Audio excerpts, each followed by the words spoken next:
उसकी जितनी भी मजम्मत की जाए कम होगी। जिस तरह मारा गया वो हम उसकी निंदा कर। कल जम्मू कश्मीर की विधानसभा में खामनेई साहब की मौत को लेकर जबरदस्त प्रदर्शन हुआ। नेशनल कॉन्फ्रेंस के नेता खामनेई साहब की तस्वीर लेकर वहां पहुंच गए और अमेरिका और इजराइल मुर्दाबाद के नारे लगाए। खामनेई साहब की मौत को लेकर प्रदर्शन ही नहीं हुआ, बल्कि तनवीर सादिक जो के विधायक है नेशनल कॉन्फ्रेंस के, उन्होंने ये अपील की कि माननीय नरेंद्र मोदी जी को ईरान के सुप्रीम लीडर आयतुल्ला खामनेई साहब मौत पर निंदा करनी चाहिए थी। आपको बताते चलें कि खामनेई साहब की हत्या के बाद नरेंद्र मोदी जी ने उनके सम्मान या श्रद्धांजलि में एक शब्द भी नहीं लिखा था।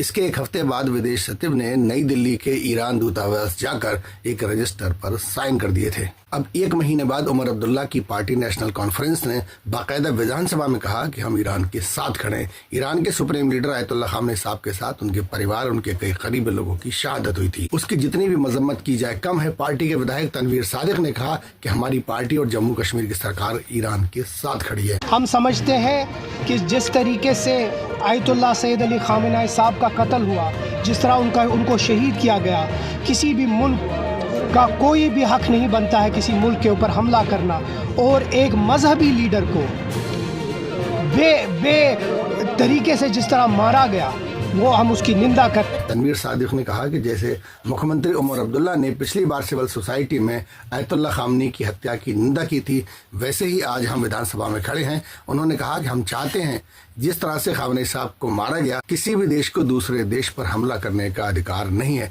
मुझे लगता है कि देश की टॉप लीडरशिप को, यानी भारत के प्रधानमंत्री नरेंद्र मोदी जी को इसकी निंदा करनी चाहिए थी। उमर अब्दुल्ला ने कहा कि जिस तरह से ये जंग थोपी गई है, मानवता की हत्या की गई है, इसकी हर तरह से मजम्मत होनी चाहिए। ईरान के सुप्रीम लीडर आयतुल्ला खामेनी साहब, उनके कई साथी और करीबी रिश्तेदारों को शहीद किया गया, उसकी जितनी भी मजम्मत की जाए कम हो। आपको बता दें, कश्मीर के आम लोगों ने ईरान की मदद के लिए लगभग 18 करोड़ का चंदा जुटाया है। ईरानी दूतावास ने इसका शुक्रिया अदा भी किया है। बताया जा रहा है कि 18 करोड़ में से 85% राशि शिया समुदाय ने दी है। कश्मीर का बड़गांव शिया बहुल इलाका है।